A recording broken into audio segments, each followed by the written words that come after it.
Sziasztok! Üdvözöllek titeket!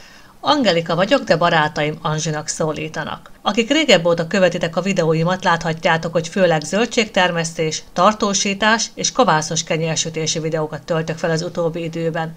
Ennek az egyik fő oka, hogy vettünk egy elhanyagolt földdarabot, amin volt egy rossz épület, meg egy régi lakókocsi. Ezeket szeretnénk felújítani, hogy idővel használhatóak legyenek.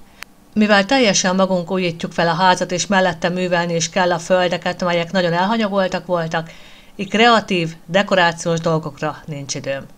Őszintén szólva sokkal közelebb áll hozzám amúgy is, ha zöldségtermesztésről, növényszaporításról, befőzésről, vagy kovászos kenyérsütésről teszek fel videókat, mint dekorációs dolgokról, melyek egyre távolabb állnak tőlem.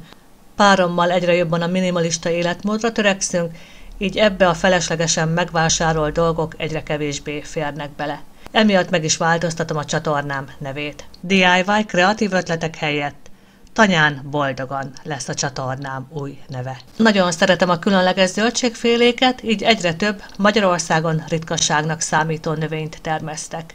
Szeretem a vadon termő, ehető növényeket gyűjteni, azokból szörpöket, gyógyteákat készíteni. Szoktunk házi gyümölcsborokat is készíteni, a kedvencünk a szilva és a körtebor.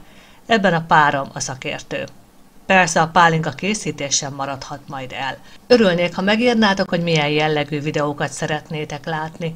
Van több videótervem növényszaporításról, mint például bújtás, tiosztás, dugványozás, szemzés, oltás, de be fogom mutatni mamámtól örökölt sparhetemet is, melyben isteni pizza sül, és fantasztikus ételek főnek rajta.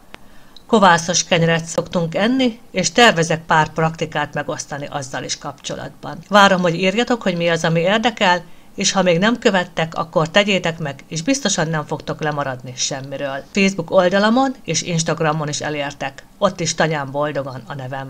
További szép napot, sziasztok!